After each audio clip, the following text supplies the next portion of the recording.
Today on Think Smart with TMFG, Mike and I are going to be discussing family-owned businesses. Mike, I think you can always tell when you walk into a service business, a restaurant, a store, a factory, if it's family-owned. There's a passion involved, isn't there? There's something completely different.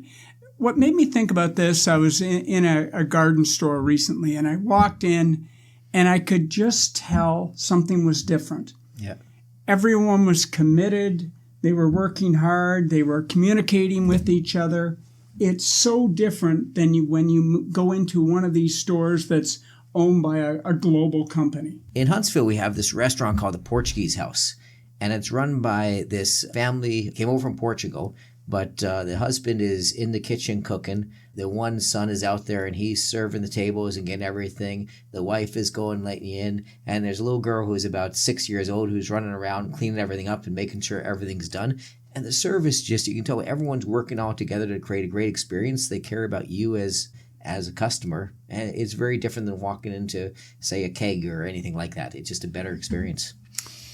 So I thought we'd get some details on family-owned businesses and talk about some of the things that make them successful.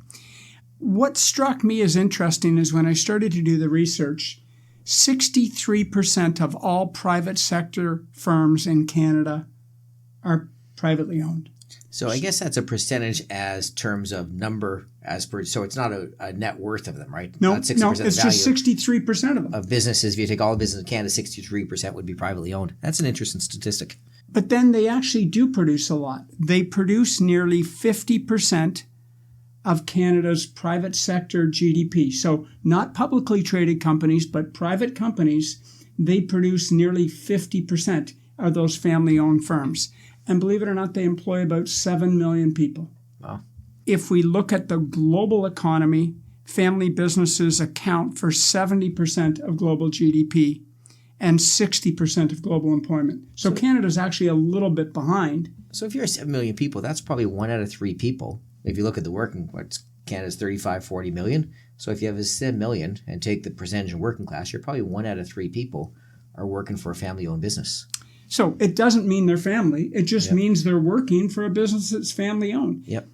And that's some pretty big numbers when you start talking about 7 million people, 60% of private sector revenue. What's interesting when you start looking at the survival, how many family businesses actually last 75 years?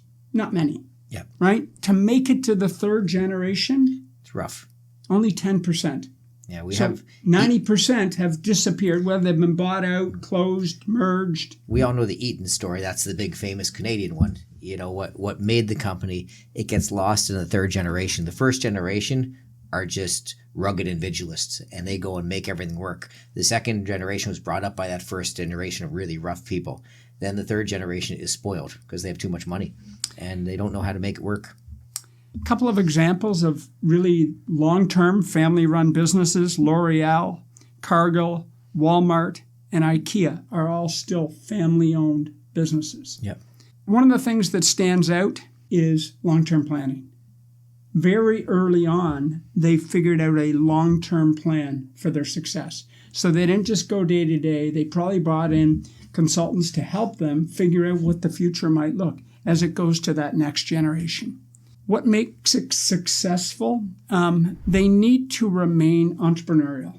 And we've talked a lot about how important entrepreneurs are to the country. And certainly you see that more in family-owned businesses. You always got to go with the Warren Buffett philosophy, which said, give your kids enough so they can achieve anything, but not enough so they can do nothing. And with family businesses, you got to make sure that's passed on through generations. One of the things they focus on is, if you're going to be successful, you need to create your brand, and you need to make sure that next generation understands what service level you're going to deliver, what the brand's going to look like. You need to make sure when young team members come in that they understand every aspect, especially young family members. Yep. You need them sweeping the floors. You need them packing and unpacking goods. They need to know how the whole operation works from top to bottom. The next thing I did is I started looking at what are some 5 great things that family businesses need to do to ensure their long-term success? Number 1, have strong values and that long-term vision. Make a commitment to quality. If it's a restaurant, we're always serving quality food. We're always using quality ingredients. If you're providing a service, make sure all your customers are happy. That's something that you see happening in the small businesses. You don't necessarily see that in the big businesses. Oh, they might send out a survey or something like that, but they're not really checking in to see whether the clients had a good experience.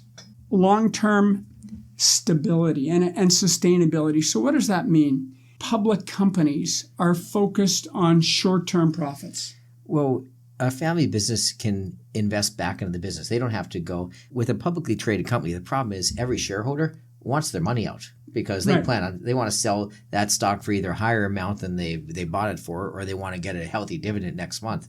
They don't want to necessarily reinvest in that company over the next 10 years because they may not own the company 10 years from now.